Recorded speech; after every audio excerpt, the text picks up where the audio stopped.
I still remember my last day there. I literally was turning in my uniform, bawling my eyes out because I was like, I don't know if I'm making the right choice. And like, why am I crying so hard? Like, they probably think I'm ridiculous. Da, da, da, da, da. Like, oh my God, Arielle, stop crying. And it was just such an overwhelming, like, not only of fear, but like I lived with these officers for 5 years. I was losing like a piece of me that I identified with.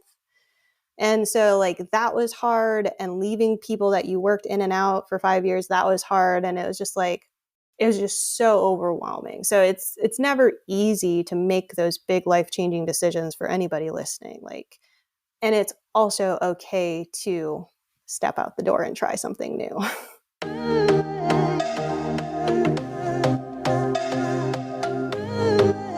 Welcome to the Travel Not to Escape podcast. I'm your host, Jolene on the Go, solo female traveler and creative entrepreneur. Think of me as your skydive instructor, empowering you to take the leap into solo travel to push past your fears and transform your life. Join me every Tuesday as we explore the world of solo travel with purpose and discover how you can use it for your personal transformation, learn how to make meaningful connections around the world, and reignite your spirit of play. We aren't just talking about traveling to find ourselves anymore. We're all about doing the work to understand who we authentically are, breaking through our limiting beliefs, and taking the leaps to manifest lives we are excited about. Through interviews, solo episodes, and meditations, each episode is packed with practical tips, strategies, and inspiring stories from guests who have transformed their lives through solo travel. Whether you're a seasoned traveler or just starting out on your journey, the Travel Not to Escape podcast is here to inspire and empower you to solo travel with purpose. Strap on your helmet. We're about to jump headfirst into the journey of a lifetime. Are you ready? Let's go. Do you want to know how to make friends while solo traveling? This question comes up so often and is a big one that holds so many women back from traveling. And I'm so excited to share that I'll be hosting a free workshop on January 24th, and I'm spilling all of my connection secrets. Hard learned from over 10 years of solo traveling, hosting travel meetups, play events, and chatting with other solo travelers on this podcast. Spaces are limited, so save your seat on travelnotsescape.com/free class, and I'll also link it in the show notes. See you there. Welcome, navigators, to another episode of Travel Not to Escape. I'm so excited to introduce you to our guest today, Arielle Schmidt, who has such an interesting story of transformation, shifting from being a corrections officer to a holistic practitioner, running her own business, Tranquility Rising, for the last 7 years now. So I'm so excited to have her on here today, and we're going to talk about her story of transformation and her path of using spiritual modalities to help people heal. Welcome, Arielle. Thank you so much for having me. I'm really excited about doing this podcast because as a solo traveler, I am always searching for more tips and tricks and give me the best destinations and everything under solo travel. And it's really hard to find. So I'm excited that you did this. Thank you. Yeah. And it's so interesting because, of all the resources out there, it helps to have like multiple, because you never know like which one will resonate with different people. And I'm so excited to chat about like your whole story and specifically like the spiritual modalities, because there's just a buffet of them out there, and I know people are curious. There's like a lot that like you can't really dive into online, so yeah, I'm really excited. But before we dive into all of that, I like to start off with getting to know my guests by asking them what their favorite childhood activity was. I would say anything that got me to be creative and in my spark space. So that kind of is like the fantasy realm, right? Like going outside into the woods, into nature, and just getting my hands dirty, because I don't think we do that enough these days. No, definitely not. And so each type of activity, as a childhood activity, tracks to a different type of play personality, and you can have multiple. The one that's coming out for me is definitely creativity. It sounds like there's some exploration in there as well. And what were the other things you said? Getting out into... Yeah, getting out into nature. Like I just remember like finding all of the like different insects and like doing the poke boards, right, with my grandma. Oh, And that's so like all of the like little like butterflies or moths, that you would find that were no longer alive, like they had just passed or whatever. And so you would put them up on those foam poke boards and just like look at all the beautiful colors and the patterns, and very educational. And I laugh Yeah. now because I'm like, that probably sounds really weird to a lot of people, but going out and exploring and just finding different insects and things like that, and like even exploring the ones who are like still like crawling around, like the different caterpillars and stuff. Like obviously we didn't put those on the poke boards, but Yeah. You're like, let me stab that one. yeah, like we're not into that. But you go and you collect them in the mason jar so you can observe them for a few hours and then let them back out. So it was very educational, and it honestly probably sparked a lot of the reason that I love exploring new cultures and different experiences and different places, because all of these people, all of these places, everything is always different. Like you can never find two of the same things usually if you're looking. Yeah, and it sounds like actually you're the first one I've talked to that kind of has more of a collector play style, and that's the gathering, categorizing items, experiences. So typically, what I would recommend people if you want to reintegrate play back into your life would be like collecting items again, like visiting museums, attending events, and documenting those experiences, which sounds like already it's part It's of your life. probably, yeah, I was like, it's probably why there's a couple different styles of travel knickknack that I do. So Mm, I am an extensive travel journaler. So that yeah. means I bring my Polaroid camera everywhere with me. And if you look at my travel journals, they're like stuffed full of like brochures and tickets Oh, and wow. plane tickets and random business cards, or like this taxi driver gave me his phone number just in case I needed it again. And it's actually funny because my friend from Chicago literally texted me in the middle of the night. She's like, "Do you have Giovanni's number?" And I'm like, "I don't know who Giovanni is. Like, what are you talking about?" And she's like, "The taxi driver that we used in Oaxaca like 2 years ago." And I'm like, "I think it's in my travel journal." And literally, like, I went home and I took a picture of it and I'm like, "Travel journal for the win." Yeah, that's amazing. And it was a handwritten note from the taxi driver with his name on it.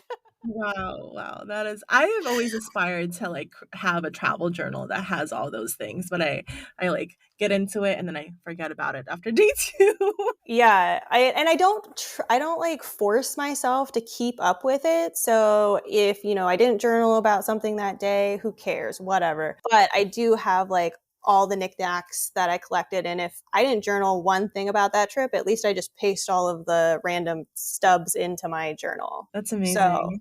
I have that, and then I also have like my altar collections. So it's just like these small things that I find on my travels that spark me, and whenever I go to my altar, I can just remember everything about that trip just from one little tiny thing, and I love it. Oh, I love that. I really love that. Yeah, you're definitely collector play style. Yes. As I'm like sitting next to my altar, and I know you're in Bali, and I'm like, I have my little like puka Oh shell my rattle from Bali, and it's like I love it. Oh, I love that so much.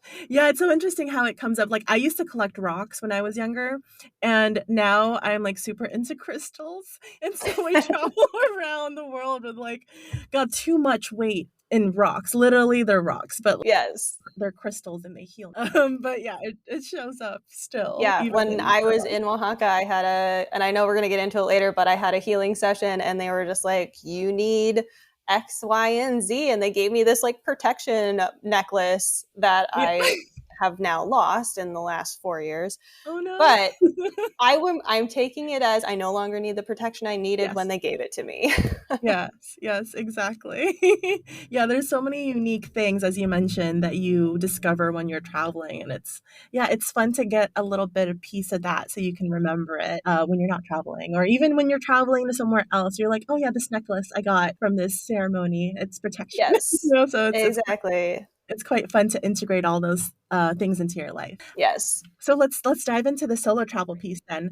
Can you share with me a bit about your background, starting from the beginning, like where did you grow up, and really what was your path to starting solo travel? Yeah, so I grew up in South Dakota, the east side. So I always say it's the boring side because we don't have any mountains or really anything to do. That's not where the Badlands is, right? South Dakota is, but that's the west side. I was about, okay, So got it. everybody's like, "Oh, you grew up in South Dakota? That must have been amazing." And I'm like, "Yeah, for the west siders." So it Well, was very flat. And let me just say, like, it wasn't bad, but if you're from the east side, like, all you really do is like learn to hunt and like appreciate the land, which is also a good thing. But when you have this adventurous spirit, you feel very landlocked. So that is probably what sparked me to kind of want to reach out and do other things. And I always imagined that I'd be living in like New York or Chicago or some other big city. And I found my happy place in Cincinnati because it's like a big, small city. So nothing oh, too nice. crazy, but still a lot to do without the overwhelm of the city, right? But when I was growing up, I got to travel a lot for sports. And so my mom would cart me all over the place because I was in cross country and track. And we did like some of the international meets and things like that with the USA Junior Olympics. And so I actually got to go to Australia as my first Oh, like wow. Well, big you're really good. international trip. What was your event? Cross country for when I went Ah, to okay. Australia. So yeah, it was eye opening, and that was like my first big trip. Like, yeah, I went to Mexico to do some like humanitarian stuff when I was like in fifth or sixth grade, but true like long distance flight definitely was Australia.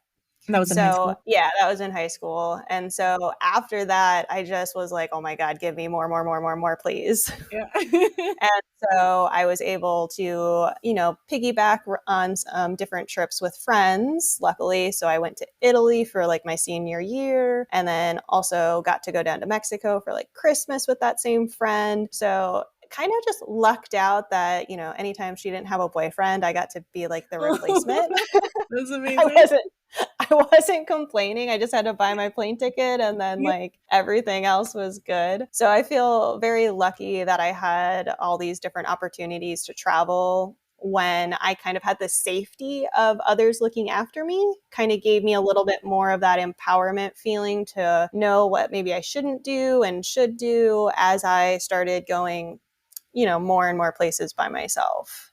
Yeah. No, it's definitely good to have that. And like, I think some people think like, oh, I'm going to buy a one-way ticket and just go for it. Right. And yes, that is also a path. But like, if you know you, and that's just like, oh, that's just so far from what I would do.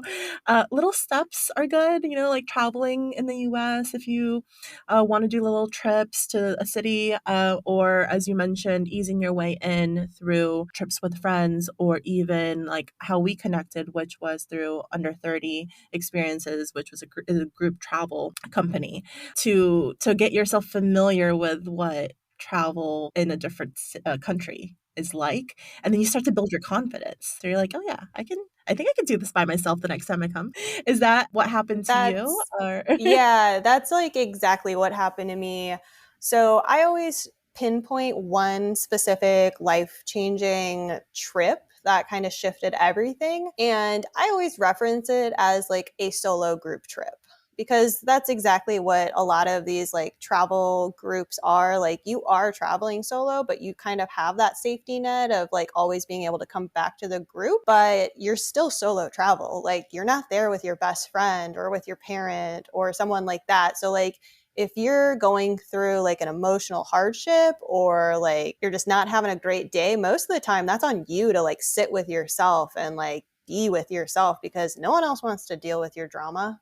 You might get yeah, lucky. You might get lucky and have someone like trying actually to can say, fix her energy. right, exactly. But for the most part, it's on you to like self regulate. And for people who have never had to rely on that, their own self to regulate, it's a game changer to be on those trips. So I can definitely dive into that trip if we want to segue that way, or if you have a different Yeah. question that it's going to lead back to that, let No, me no, I know. wanna is that the trip that you took in 2017? Yeah. Ooh, okay, yeah, I would love to hear more about that one. Okay, so I'm gonna kind of weave a little bit of my current path of career in with this story because then it kind of makes a lot of sense of why I think everybody should just say yes all the time. Yeah. So, quick background on like how I ended up where I'm at. Since I grew up in South Dakota, I went to state school and kind of worked at the same time as going to classes. And I found my way working part-time corrections as a corrections officer in the local jail. And because it was so stressful, I ended up taking a yoga class in college for those like freebie credits to just GPA boost it. And at the end of that yoga class, I was like, oh my God, I'm going to go to India and learn how to do this. This was Oh, wow. like 2011. So like in the midst of college, like, yeah, I'm going to go to India. Sure. Heck yeah. And I was also doing corrections. And so I really noticed the balance of like how the yoga helped with that and like decreasing the stress and the resilience and all of this stuff. So anyway, fast forward to 2017, I had moved to Cincinnati in 2012, right after I graduated college, and was doing some fitness stuff, teaching yoga, and just like, wow, I'm not making any money. So I guess I'm going to go back into corrections. Awesome. Oh, wow. And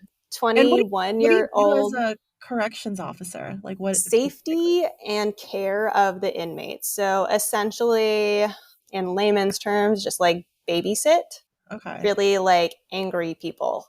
Are you like where do you sit? Or like I'm imagining like a jail full of people and you're just like walking the halls. Is that what you're Yeah, doing? literally. So Literally, it just, okay. you have like these big housing units that can house, it just really depends on how each jail is set up. So like my college jail was very small. So there was like a dormitory style work environment where like people would have work release and school release. And this was for like the DUIs and like the people just being stupid. They would check into jail, they would sleep there, eat there, they could check out, go to class, and then they have to come back. So it was very like lax. And then they also had like single cell options too for those who were like actually like, drug offenses or rape or whatever, right? So it was different, but it only held 56 people. And it was on your college campus? Like It's off campus, okay. I was like, but oh my like God, it's like a you're on very college campus. small, it was a very small city. It's Brookings, South Dakota, SDSU, Yeah. Jackrabbits fans for those who are listening. So it was very small. But when I moved to Cincinnati, the jail held around 365 people. So very like much, much bigger. And so we Yeah. had bigger housing units where people would be, I think it was like 87 for one, 90 for another, and then a couple smaller units. And so it just really depends. Like you could be sitting in minimum security with 87 inmates, in a dormitory setting versus like medium security with 90 inmates, behind their like doors, and they'd be able to come out for rec and stuff like that. So long days, high stress, just like constantly putting out fires with different inmates, right? Like no one Yeah. wants to be there. No one's And happy. Like they're being gonna, even in the energy of that, I feel like yeah. would just be so impacting on your like yourself and who you are because you're just picking up on all of that. Yeah, there's a couple specific memories. Like my sister would come and visit me from South Dakota and my nephew. And I just remember just being a zombie. Like I had zero personality. I was tired all the time. I was angry all the time. I was very short. And then after leaving the jail, she would come out and visit and she's like, wow, you have so much patience and you're so happy. And I'm like, yeah, energy matters. Like the people you surround yourself with all day, it matters.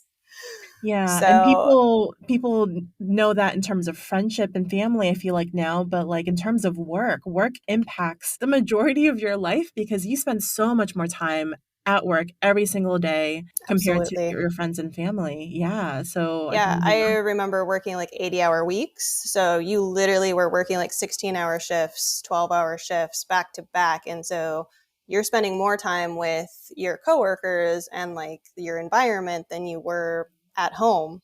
So it definitely affects a lot of your personality if that's your day in and day out. So yeah, needless to say, I was stressed to the extreme. And so I yeah. found my way back to like a yoga class in Cincinnati.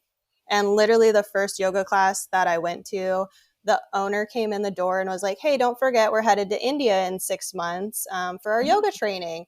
And I just like looked up from my yoga mat and I'm like, I'm sorry, what did you just say? Did you just say we're going to India in 6 months? Great. Here is $3,000. This is literally my entire savings account because sure. And I don't know Yeah. if I can get off work because it's 30 days and overtime Yeah. is crazy. Yeah. And this is the first yes of like the impulses of my many yeses to come. And I just remember handing over that $3,000 check going, oh my God, I feel sick. I don't even know if I can get off. And it's a non-refundable check. Yeah. And I just remember getting my time off request and 90% of it was approved. And I just had to find a few like filler people for other days. And I was like, oh my God, I'm going to India. This is Wow. great. That like full body, like tingly feeling. You're like, oh, this is going to happen. Like, Yeah. this is just a random class I went to. Yeah. Literally the first class I'd ever gone to. And I was like, here's all my money. I don't even know you, but sure, Oh I'll spend man. 30 days with you. The universe was like, here you go. What are you going to do with it?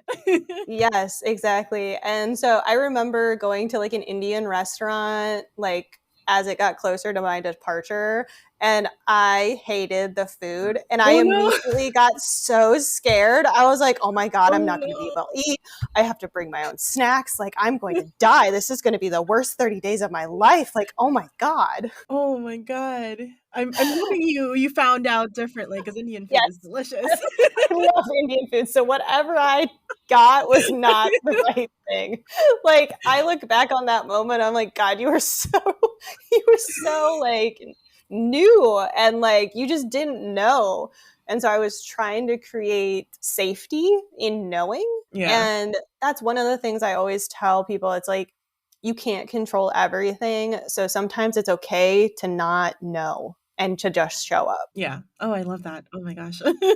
Yeah, sometimes it's okay to just show up. You don't need to be able to control everything because you should be able to just trust yourself to know how you feel. And so the next thing I knew, I was, on a flight to India and I was physically sick on the plane. Like, oh my God, what am I doing? I A hadn't long met flight. Yeah. any.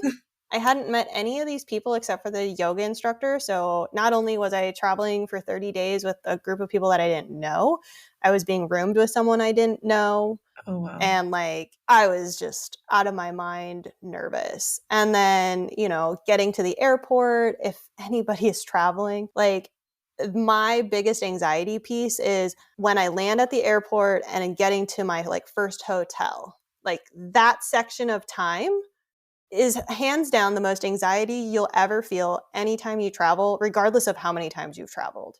Like getting to your safety zone.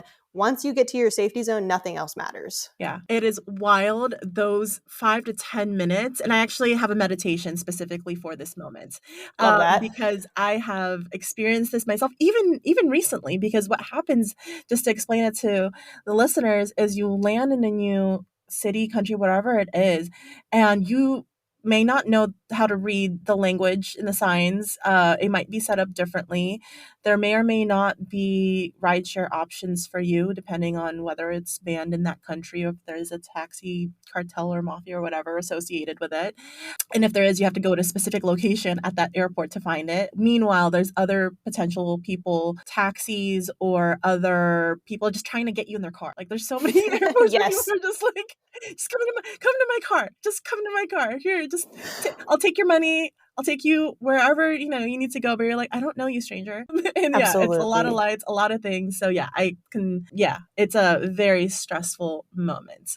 So you landed in Yes. India in this Landed in craziness. India, had no clue. And like, this is like before like the maps and WhatsApp. Like, we had WhatsApp, but like, I didn't know anything about it. And so I'm just walking through the airport, like, fingers crossed. Like, my teacher said that he would be on the outside of this gate to pick me up. And I kind Like of don't trust. remember what he looks like because I had only been to one class. And Oh my gosh. yeah, great, awesome. But I found him in this like slew of what you just described. Yeah. And then we take this like 2-hour taxi ride back to our retreat center in Goa, India. Okay, that's where you went. And so we started in Goa, India, and then we traveled through the southern tip of India. And I will tell you like why this was so life changing, because when we were in Goa, we were there for 5 or 6 days. I think we traveled like every 5 days or something like that. And I just remember showing up and I was like, okay, this is great. I like my roommate. This is going to be okay. I'm going to learn my yoga. And then they dropped a bomb on me and they were just like, by the way, not only are you learning yoga, you're learning Thai yoga massage. And I literally had a what the fudge What? is Thai yoga massage, Yeah. and I don't want to touch people. I was just Surprise. like, I was just like, I am a corrections officer, and the only time I have to touch someone is to like physically control them. So, no, I don't want to touch these random weirdos that I'm traveling with and give them a massage. Like, I just came to learn yoga. Yoga. Yeah, yeah. You're like, "Oh, And you missed the fine print." yeah. And I literally have it written in my travel journal. Well, 29 days to go. Why did I come to India? Like, I'm Oh, I love literally that. counting down the days to leave on day one. Day 1. Oh my god. And so obviously it got better, but I will say that like, oh shit moment of I just committed to 30 days of being uncomfortable, of having to kind of tap into what I'm feeling and to sit with myself and go, you're going to be okay. This like resilience piece of this is uncomfortable, but when you are uncomfortable, it allows for growth. And so I always try to check in with myself and go, what type of stress am I feeling right now? Is this a good type of stress or a bad type of stress? Because if it's a good type of stress, then I can just sit with it and I can relax in it and I can go, okay, this is just a place for me to grow. Everything is fine, and I can just pause, kind of like a meditation pause, right? Now, if it's the bad stress of, oh no, I got into the wrong tuk-tuk and I don't know where I'm going, and do I need to jump out of this tuk-tuk and grab my Yeah. bag and hopefully I don't get hurt? Like, That thought has crossed my mind before too. right, like that's bad stress. We don't want Yeah. that. I was like, "I'm a pick and So, roll." Yeah. exactly. Like that's literally how my trip ended in India. I was literally like, "Oh my god, they're like kidnapping me and I'm not going to the airport. Oh my god." Yeah. That's another story. Oh my But for those listening, I did not get kidnapped. Like it Yes. is safe. You're okay. Like don't freak out. You can solo travel. I would trust me. It's okay. Yeah, it builds resilience. Yes, it builds resilience. So, anyways, so I'm starting to learn this Thai yoga massage modality. And what really struck me was the fact that it wasn't just massage, it was learning the different sen lines or meridian lines, kind of what like an acupuncturist uses to place their points. So, we were learning like the energy pathways of the body. And not only were we learning the energy pathways of the body, but we were learning the emotional component that went with them. So, like, if I had a shoulder pain, it probably meant I was feeling trapped. Or if my low back was constantly hurting, it was stating that, like, I had some trapped emotions that I wasn't addressing, or maybe I was emotionally numb. Ding, ding, ding. I'm a corrections officer Wow. and I can't feel emotions because I can't show emotion. Wow, that is so wild to think. Because as you're even thinking about that, I was like, I used to have so much lower back pain, but ever since I've done all, like, the therapies and all the spirituality, all of the things to release that, I was, like, actually remembering I haven't had lower back pain in a really long time, and that's Exactly. very interesting. Wow. So now you take that and you map the whole body. And now, like on day 3, I'm having not necessarily the, oh shit, I've got, 27 days left. Like, oh shit, I'm like living a really horrible, toxic lifestyle and I am Wow. like falling apart. And I just remember walking back to my like cabana or whatever they're called and just like bawling my eyes out. I'm like, what am I doing with my life? Like, oh my God, I can't live like this. I'm going to like die when I'm 32, which still here, so that's fine. But Yeah, it's like you put a flashlight on into your life and you're just, like, looking at the crevices and you're like, "Oh my god, is this what this room looks like?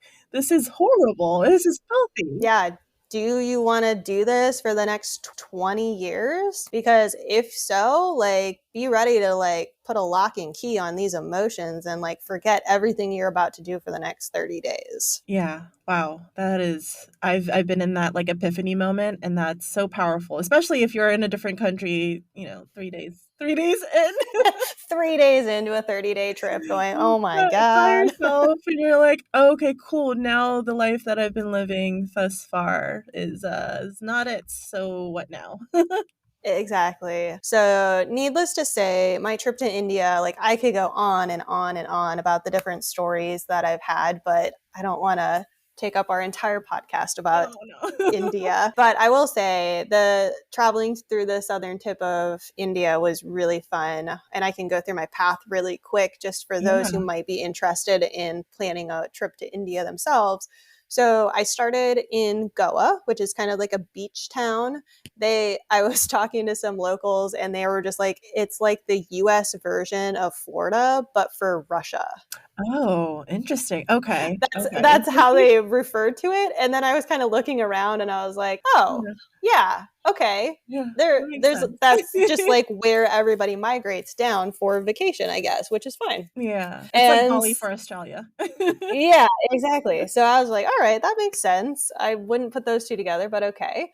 So that was like, I look back and I'm like, well, that was luxurious. Like our first place was so nice. Like, no wonder we started there because every other place kind of didn't get progressively worse, but the accommodations, I wouldn't say the experiences continued to get better, but the accommodations were definitely less great. Mm. Yeah.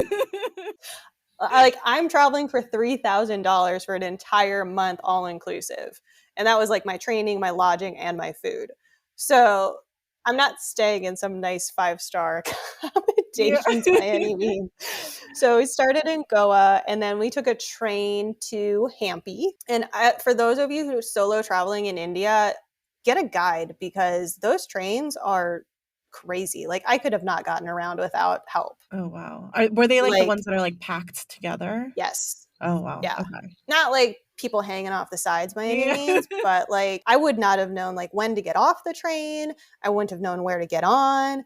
Like nothing is being announced. Like it's just like you pull into a station and like hopefully they have at least the city name in English. Otherwise, like Oh, I don't know where I'm no. at. So I had a local guide as well as my group that I was traveling with. So kind of similar to the Adventures Under 30 for those of you who are listening. And he was with us for about 85% of the trip. Ah, okay. And so that was really nice because he traveled all over with us. So we went to Hampi for a few days, which is very deserty kind of. And then from there, we traveled to, where did we go? We went to like a pyramid valley and we did 3 days of silent meditation. Oh, nice. Don't recommend Oh, that. yeah. No? I do and I don't. Again, you're going to be sitting with yourself, like really looking inward. And like, we were not allowed to talk for 3 days. We were not allowed to journal for 3 days. We were not allowed to text or connect with any of our loved ones for 3 days. Yeah, it's like And Vipassana. so, yeah, so we're just sitting there in silent meditation doing like this scanning meditation. Like you start at the top of your head and then you work your way down and you do that over and over and over until you literally think about like the cellular level, like each and every hair follicle type thing. So it's a really great way to distract yourself for 3 days.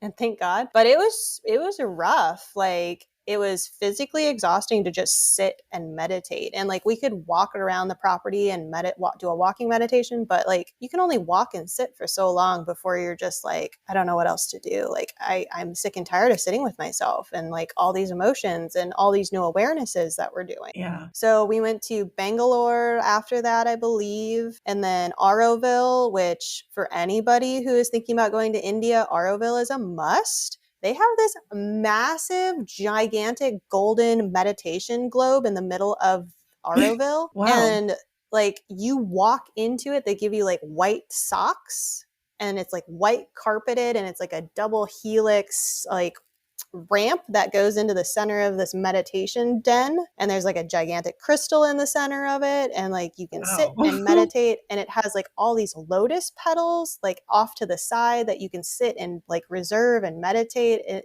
is the wildest That thing I've sounds ever so seen. beautiful. Yes, so Google Auroville and like the gold meditation dome. It is so cool. And the aspect of Auroville is like eco villages. So like you have a village for Africa and Tibet and all of these different places around the center of Auroville as like a collective consciousness place. Mm. And so one of like my favorite memories from the whole trip was being in Auroville, which was like our halfway point. And there was this drum circle happening in like the Africa village section of Auroville. And because I was a corrections officer, I was so uptight and like rigid and like I was holding so much tension. I went to this drum circle and it was pitch black. There was a bonfire in the middle, but the stars were so like nothing you could see. And I just remember dancing barefoot in the dirt and having the most disgusting feet coming back from that and just being in the most euphoric state I have ever been in my entire life. Like letting go of all that tension, all of that like expectations, perfectionism, just like letting it all go. And I constantly try to get back to that euphoric state. Oh, interesting. Yeah. Yeah. It's like once you felt that level of like freedom, of just like freedom from yourself, Yeah. even. That's So amazing. highly recommend Auroville for sure. And then we went to the Bay of Bombay, and then over to Kerala, which is like the Ayurveda space of India. I'm sure there's plenty of other places, but we did a 3-day boat tour where we stayed on the boat for 3 days, the backwaters. And then our last couple of days were spent at this Ayurveda spa. Thank God. They pampered us. Oh, nice. Like they pampered us every day. They fed us amazing food. And then I flew home. So good way to end. Yeah. It was a great way to end because we were like sleeping on floors and like it was like really I just remember like getting into a hotel room and I was like there's only one bed and I was like, well, I am not sleeping with someone I don't know, so I'm going to see if I can get a comforter and sleeping on the floor, I guess. Wow. The fact that they don't even have multiple beds for multiple people. Yeah, it was, I will say that no matter the place I travel to now, I know I am going to be fine because I made it through India. It's a life-changing experience in multiple ways. Yes, like I am not afraid to travel anywhere because I have gone to India. That's amazing. So you're like, yeah, sure, I'll go to any other country now. yeah, it's nice when you get to that threshold. Yeah, like, oh, I gotta use a squatty potty? Sure, that's fine. Do I need to pee behind a rock because there's no public bathrooms? Absolutely. Did I go between two cows in the middle of a gigantic city because there was no public? Absolutely. Yep. Yeah. I have peed in so many random public spaces because there's no bathrooms. And I'm like, okay, am I hiking and I need to go take a pee really quick? Yep. Okay, that's fine. Yeah. That's whatever. Yeah. That's not. It's funny how many times that comes up in traveling though. Like Men have it way easier than we do. So much easier. So much easier. I remember a time I was in the middle of a field of llamas doing something. That should be like a book, like a solo traveler's like collective book. Where's the weirdest place you've gone to the bathroom? Oh man, there's been some really bad bathroom situations. Oh my God, so bad. We need to launch this one. Yeah. Oh man. Oh, all those memories I don't want to think about. Yes. I remember the first time I used a squatty potty, I didn't realize I had to pull my pants so far out in front of me. And so I was like, did I just pee on my pants? Yes. And that was like one of the first days in India. I was like, are you kidding me? You're like, hour. Just peed on my pants. All right. Literally, it was like one of those, like you got off the plane and like you got to go to the bathroom. I'm just like, did I just pee on myself? You're like, now I have to go find my guide and I... Okay, so like, where are my pants located in this gigantic backpack suitcase? Oh, at the very bottom of my pack. Always. Okay. Always. Yeah. Yeah, because that was like before I discovered that you can get like the backpacks that have like the full zipper open threshold. Yeah. So I just had a top down like legit hiker's backpacker. So you have to like take everything out and put everything back in. Yeah, no, I don't travel with that anymore. Yeah, I gave up the backpack life a number of years ago. I still do the backpack life, but Osprey has like a Mm, 45-liter bag that, oh my, I have two of them. And I swear to God, anybody listening to this, get it. Get the tag Osprey. Osprey. Yeah, sponsor me, please. Like, I recommend Yeah. it to all my retreat members. How it opens is just so nice. It fits so much stuff. And I wish I would have had that type of backpack on that India trip, because you don't have to unpack your entire bag to get what you need. Yeah. It just makes life a little less chaotic when you're trying to grab the one thing at the bottom of the pack. Oh man, backpack life. I Yeah, also bathroom trauma and backpack trauma. right? I still recommend backpack travel to every single retreat member that I have. And depending on the retreat, like, they have to be on backpacks. Like, we're Yeah. not lugging these gigantic suitcases all around. Like, I'm not doing it. And I remember specifically from the India trip, my teacher was just like, I will not be carrying your luggage. So figure out how you're taking it. And I was like, well, guess I'm doing a backpack. Yeah. Yeah. Certain cities definitely require it, for sure. Because wheels and rocks on the floor, just Cobblestone, dirt. cobblestone, yeah, dirt, beach, Yeah. on a boat above your head. Like, Yes. I always joke that, like, I don't travel unless there's like 4 or 5 different modes of transportation involved to my final destination. just add And some adventure. yeah, like, I remember our Guatemala trip, and it was like, okay, so we've got 2 flights, a taxi ride, a boat ride, and a tuk-tuk ride to get to our retreat center. Oh, And that wow. was the trip that was like, do not bring roller bags, please. Yeah, yeah. Especially going into, like, retreat centers, I feel like they're usually tucked away a little bit, and it's Mhm. like, because you want the zen, you want the tranquility, but it's also really hard to get to for that reason. So, Yeah, yeah, pack absolutely. light is the key. So you did this life-changing trip in India. You made it through the 30 days, and then you came back home, Yes. and with all these revelations of a Yes. new life, but now you're going back to your old life. So what was that Yes. rendition? I walked back through the jail doors, and they were like, "Hey, Schmidt, you're forced for 16 hours." And I had not sworn in 30 days, because that was one of the requirements of being on this like yoga Zen place. And Yeah. I just like, are you effing kidding me? Like, are you effing kidding me? Like, I don't even get one day of just like Wow. normal re entry. Like, I'm here for 16 effing hours. Are you kidding me? Man, that's And I tough. just completely lost my mind. And so I just knew at that moment, if I did not set up a timeline and a plan to leave, I would let this like dream of running my own business kind of fizzle out and never return. Yeah. Like, you can't lose that type of spark or that type of Momentum. trajectory. Mhm. So I ended up literally, I remember sitting on like a midnight shift because I was there for 16 hours.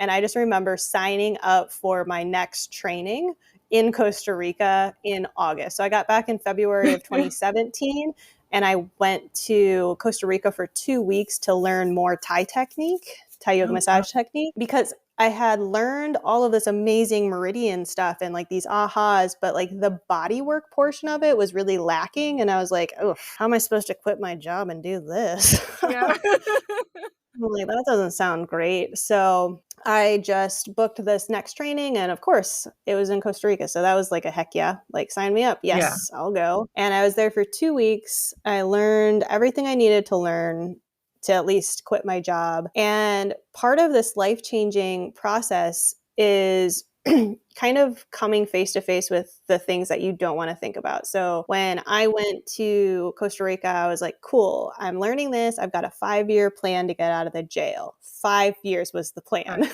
Wow, wow, that's so long.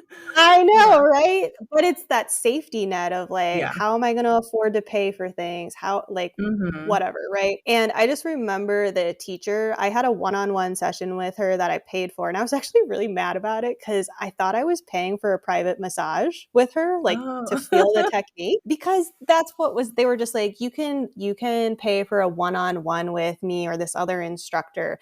And so, like, the first person who did it, they came back and they're like, oh my God, it's amazing. We did this massage and I feel great. And I was like, great, I'll sign up Yeah. for that now that I know what it is. And I sign up, and she's like, come with me. And I was like, oh, we're not going to the yoga chalet. She's like, no, you're coming back to my bungalow and we're going to have a one-on-one connection. And I'm like, a one-on-one Oh, connection? man. Like, I want a how am I massage. getting a massage? But I will say I needed that one-on-one. I left like bawling my eyes out because she was Wow. asking the hard questions, right? The Yeah. questions that we have a hard time asking ourselves. And one of those questions was literally like, why can't you go home and quit your job tomorrow? Yeah. Like, talk about anxiety and fears and pressure. And I just Yeah. remember one of the biggest comments was like, well, I don't want to let down my family. Like, I don't want them Mhm. to see me as a failure. Like, I don't want to think that they have to take care of me if this doesn't work out. Like, they're going Mhm. to say I threw away this, government job with great benefits and great Yeah. retirement and da da da da da. Like, all of that pressure just coming down. And it was so overwhelming. And that little voice, I came back from Costa Rica, and that little voice just gnawed in the back of my head. Why can't you just quit? Like, Yeah. hey, Schmidt, Yeah. you're forced for 12 hours today. Why can't I just quit? Hey, Yeah. you have to do this crappy job for whatever, or like you just had an inmate tell you they wanted to rape you and beat you up and like all this other stuff. And I'm like, why am I still working here? Why can't I just quit? Mhm. And so I remember in January, the overtime had gotten ridiculously bad, and we were being forced as female officers because there was a minimum female staffing. Oh, Because wow. if you have female inmates, you need to have like female officers there to like watch them and do all the things, which is Mhm. great. Like, that's Yeah. how it should be. Yeah. But we didn't have enough female officers. So they started forcing us in on our days off. So not only am I working, 16 hours on a normal day, now I'm being called in for an 8-hour shift on my day off, which would have been okay. But then guess what? I'm eligible to get forced for another 8 hours. So now I'm not only working eight Yeah. hours on my day off, I'm working 16 hours on my day off. Wow. And so I think there was like almost like a 2 week stretch where I don't think I had a single day off. And I was like, F this, 2 week notice. I'm Wow. done. I don't want to do this anymore. Like, this is ridiculous. Like, you Mhm. keep promising to hire more people and it's just not ever getting better, ever. Yeah. So I remember and that was January of 2017, and I quit of February 2017. So for those who have lost track of kind of the timeline, it took me 1 year to like find my footing of like leaving that full-time work as corrections. So I went to India in January of 2017, Costa Rica for my other training in August of 2017, immediately came back and opened Tranquility Rising in September of 2017. But I was working so much overtime, I could only see a few people here and there. And Mhm. then I quit my job in February of 18. So like literally one full year, almost to the day of when I got back. Because I think I came back Yeah. February 18th, and I quit on February 20th. Wow. Yeah, and I So mean, that's the thing is, like, it starts to eat at you. That voice, I have heard that voice as well of, like, "Why are you still here? Why can't you?" yeah. What and you can't shut the voice up once it starts to find Yeah. traction in your life. So that's And amazing. A I year will later, you got to. say that, like, even for me having that voice and like having the training and having like my savings safety net, which highly you need one for sure going into business for yourself. Like, Yeah. I still remember my last day there. I literally was turning in my uniform, bawling my eyes out because I was like, I don't know if I'm making the right choice. And like, why am I crying so hard? Like, they probably think I'm Mhm. ridiculous. Da da da da da. Like, oh my God, Arielle, Yeah. stop crying. And it was just such an overwhelming, like, not only of fear, but like I lived with these officers for 5 years. I was losing like a piece of me that I identified with. Mhm. And so like that was hard. And leaving people that you worked in and out for 5 years, that was hard. And it was just like, Yeah. it was just so overwhelming. So it's never easy to make those big life-changing decisions for anybody listening. Like, Yeah. and it's also okay to step out the door and try something new. Yeah. Yeah, you choose yourself in that, right? Like, you know that Yes. you've outgrown your situation, and as much as, you find comfort even in the discomfort of the job, it's not going to be, like, are you gonna just keep doing that? Are you gonna still feel that way for another decade, 2 decades? How long is it going to take you to finally make that next step for you, after you've already had this revelation that this isn't it? Yeah. So I have not looked back. Yay. Yeah, like obviously, like owning a touch-based business when COVID broke out, that was a little rough. And I had a little anxiety, like, oh, well, I can always go back. And like, I literally got Mm. physically sick just even thinking about it. And I was like, well, nope, that's not the answer. Yeah, yeah. There's multiple paths out there, multiple ways to make money. You don't have to go back if you don't want to. Yeah. Exactly. So, and I will say, like, if you follow your next yes, everything always just works out because the universe is guiding you, or whatever you think is bigger picture out there, God, Allah, the universe, whatever. Like, if you're following it, it's going to provide. Yeah. It's like sitting with yourself to know, like to even recognize, right? Those different pulls and pushes from the universe too. And it sounds like you were able to finally like tap back into you during your trip so that then you could trust in the guidance that was coming out from whoever it is that, Yeah, you listen to. absolutely. It was like because there was so much chaos and never enough pause that I was never going to be able to connect into that next right thing for me. And then Mhm. all of a sudden, I had this overwhelming amount of ability to pause. And I remember drawing, like, I don't know for those who are in the spiritual realm, but it's like an oracle deck. Ah. So, like, you can draw like your fortune or whatever, right? And I just remember asking the question, how can I leave my job and still like have a thriving life? And Mhm. I drew the poverty card. And I literally was like, are you effing kidding me right now? Like, poverty? But Yeah. then when you like read deeper into it, it was like, what do you value? And Yeah. so I was constantly thinking about how am I going to pay for my lifestyle? Mhm. And that wasn't the right question. It was what type of life do you want to live? Because money is not always the answer. It's a And so tool. Yeah. creating richness and memories and friends and, connections and like these types of things, Mhm. that's where it was. And I was like, I don't need to make a lot of money to do that. Like, yes, I would love to, but Yeah. I don't have to right now. Yeah, yeah, no, that oh my gosh, the cards are sassy, that's the best way I can I can describe them because I do tarot readings, and Yes. usually they come up and I'm just like, "That was already what was in my mind, how did you know?" And I just have this conversation with Uh-huh. my cards where I'm just like, "Stop reading my mind, I know that's what you're there for, but also it's just very, very They're just rude to tell me." little they're just little nuggets to help us connect deeper into what we already know. Yeah, exactly. That's why whenever I do a tarot reading, it's like, "You already know this," and then sometimes I even tell people, like, "The question you're asking, like, I can already tell you the answer without Yeah. even pulling the card, but we're gonna pull it just so that you have that external guidance as well." Oh my god, this is amazing. So, we are almost at time, and I'm really sad about that because I wanna know so much more about you. We can do like a second episode. Yeah, yes. I would love to do a second episode where we just deep dive into, like, all the spiritual stuff too. Yes, the spiritual, the retreats, Yeah. all of the good stuff, Oh my god, there's so many things. Yeah, no, I definitely need you on again because this has been such a lovely conversation, and I'm just like, "Ooh, like, how," and then what happened? right? It's And then it's I like a got into a movie. tuk-tuk on the way to the airport and the guy said, "I will see you next time. You come visit my family, let me take you right now." No, no, let's go to Oh, the airport. no. No, no, don't wanna join the family right now. Got a flight to go on. Yeah, got a flight. Oop. Yep. Oh, man. Oh, those are the best memories though. You're like, "Oh, yeah, I think I almost got kidnapped on the way back. It's fine. I'm here." Exactly. Can you I'm gonna close off with some questions that I ask Yes. all of my guests, and then I'd love to have you share some of the work that you do and how people can reach you Great. and yeah, find out more about you.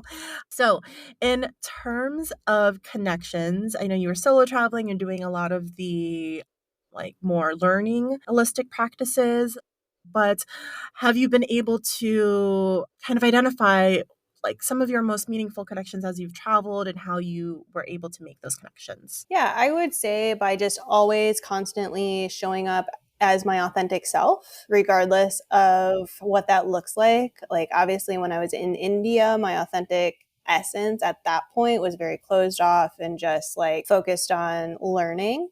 And then I slowly opened up more and more, and just people started to see my true essence. But then fast forward to Bali, like one of my best friends now that I travel with, I met them in Bali by just being my most authentic person.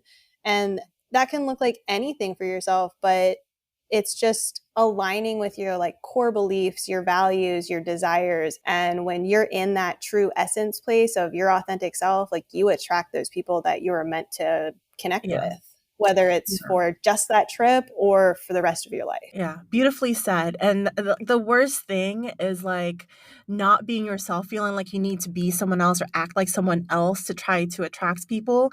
And if they are attracted to you, you feel like a little disingenuous. And if they're not attracted to you, you're like, oh, but they didn't actually know the real me. Like either way, you Yes. lose in that interaction if you're not being you, because you're not being fulfilled in that deep core root of what Yeah. you need in order to feel connected with other people. So I love that. Yeah. Be your And it's authentic so self. energetically draining trying to It be is. something that you're not. Mhm. Yeah, and if you're weird and kooky and quirky, like, lean into it, like, you want people who want to be around that type of energy, like, do you wanna be around, like, super serious, uptight people all the time, and so you have to be that super serious, uptight person? It's like, well, where's the fun in that, And the majority of people actually don't want that, right? They think that they have to be this, like, professional, whatever it is, like, look good from the outside, but, like, no, we're all human, and we're all trying to just be a little bit more vulnerable, and we're all weird in our own ways. So I think Absolutely. lean into Absolutely. it. And I think we've already talked about play, but Yes. just in what ways is it like part of your life on a daily basis? Like how do you try to make sure you're aligning with incorporating a little bit of that play energy? I think I get to have that play energy in my job, honestly. Yay. Like being able to connect with people. And I always say it's like finding the pattern. So, Mhm. finding the pattern of like where they're at or why they're doing this. For me, in my like exploratory type of discovery play style, I go to work every day and I freaking love it. I'm like, yes, That's give me amazing. give me a pattern to spot. Give me this like aha moment to be able to share with you. And so I know that might sound cliche that I love my work so much, but I really do. Yeah, well, I mean, you made this huge transformational shift to be able to love your work, right? Like you didn't always were in that place, but you knew what it felt like to not be in that place, and it's amazing. And just kudos to you to have done the work to get yourself in a position 7 years later where you can say this on a podcast, saying like, "I love what I do." Yeah, I let's love do what more I of it. do. I love my life. I wouldn't change anything except maybe win the lottery so I could travel more. Yeah. Abundance mindset, it will come. Right. Exactly. And what one question would you wish you could have asked your younger self sooner, maybe at the start of your journey? Yeah, it definitely goes back to the authenticity piece. Like, are you being your true self? Yeah. Because I know I always have like this fear of being judged and wanting to fit in. And so trying to mold to the situation or a specific group of people. And honestly, like it doesn't create lasting relationships when you're doing that. So Yeah. the question that I always like to ask myself, even now, and wish I could have coached my younger self to Yeah. understand that question much more critically, is are you being your true self? Because it is crucial for transformation. Like you have to be Mhm. truthful with yourself too. You can't hide. So are you being your truest self? Yeah, that's a really beautiful question and one that we hide from ourselves, and then don't ask. So it's good to spotlight that, and like even if it's just taking yourself out for like an hour, and just as you did with that one on one, and really sit with that question. I think it's so important to your future, to the future self of you, that could Yes, be sitting talking with some stranger on a podcast about how transformational you you changed your life. So yeah, you never know where you'll end up in the future, right? But exactly. you have to start with you and asking those hard questions. And one last final tip. Again, I'm really sad to end this conversation, but one last final tip for women who are considering traveling solo for the first time but are a bit hesitant. What advice would you give them? Okay, couple things because I love this question. So, join the Facebook groups of everywhere that you're going to go. Like the Yeah. expats that are like currently living there, join the group because they're going to have the recommendations for all the English local stuff. Like Yes.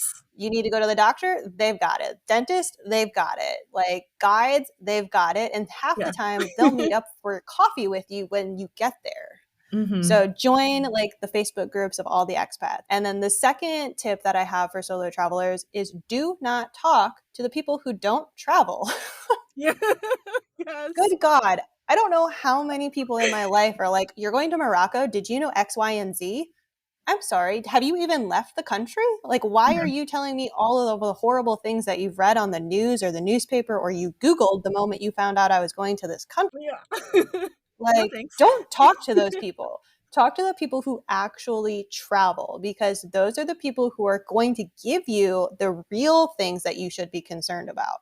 Mm-hmm. I'm not saying that the people who don't travel haven't done their research and don't have valid points, but they also can give you so much anxiety and fear to the point where like you don't go. Yeah, people project their own fears onto their advice, and there's a reason they haven't gone, right? Because Right. that fear has held them back. And it's coming from a place of love and safety Mm-hmm. for you, but also it can cause you from going. So, join the Facebook groups, talk to the people who are actually traveling. And then this might be a slight controversy, but I am a solo female traveler and I do not dress sexy when I travel.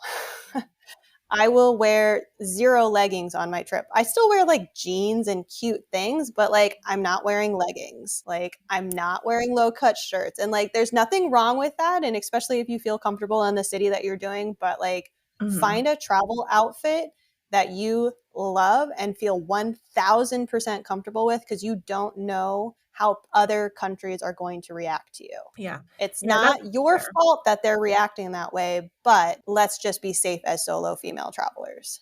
I always Yeah. wear a baseball cap. I always have like a high neck, and it's Mhm. just safety. It sucks, but that is my solo trip if you're looking for a safety tip. Yeah, no, and that makes sense. And like I actually dress less conservatively, but it's also because I do the research. I know Yes. before going whether or not I'll need a scarf around my shoulders. I need long Yes. pants before I go into a temple.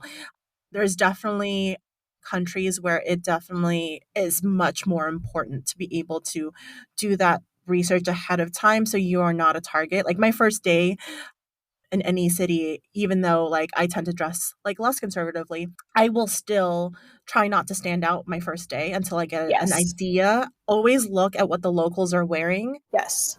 And like I was living in a beach city in Mexico and I was wearing beachy clothes and then I went to Mexico City and it was like, oh no, everyone's wearing sneakers, jeans, and a dark type of outfit, right? So even like within one country, it's a large country, but you have to adapt to that environment. Otherwise, you do put yourself in a situation where you have more attention on you. And as someone new to that city, you may not want to have that attention right away Yeah, because it does that add to it. first day matching is a very like big tip that I Mhm. do for a lot of my travelers. And like I Yeah. lead retreats for part of my business, and so they always have a checklist. I'm like, wear this type of clothing. We're headed here. Absolutely zero leggings unless you're like Mhm. at the retreat center, right? Like Yeah. it's all about just respecting the Yeah. expectations of that country is probably the way I would put it.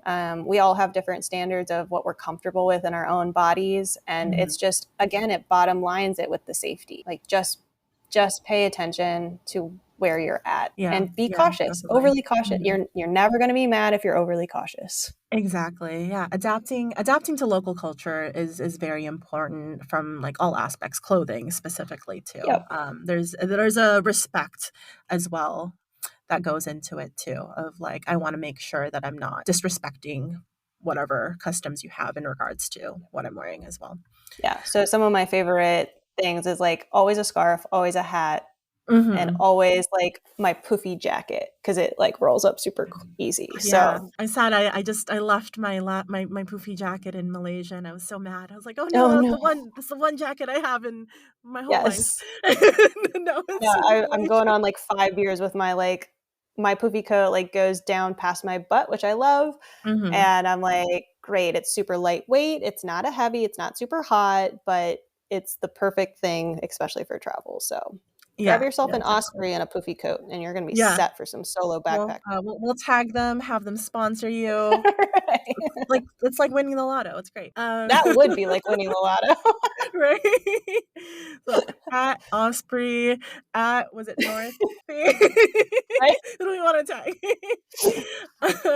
And just before we leave, I would love it if you shared how people can get in contact with you, find out more about the work that you're doing. Yeah, absolutely. So one of the easiest ways is the website, tranquilityrising.com. And then every social media platform I have is literally Tranquility Rising. So Nice. Instagram is tranquility_rising. Facebook is Tranquility Rising.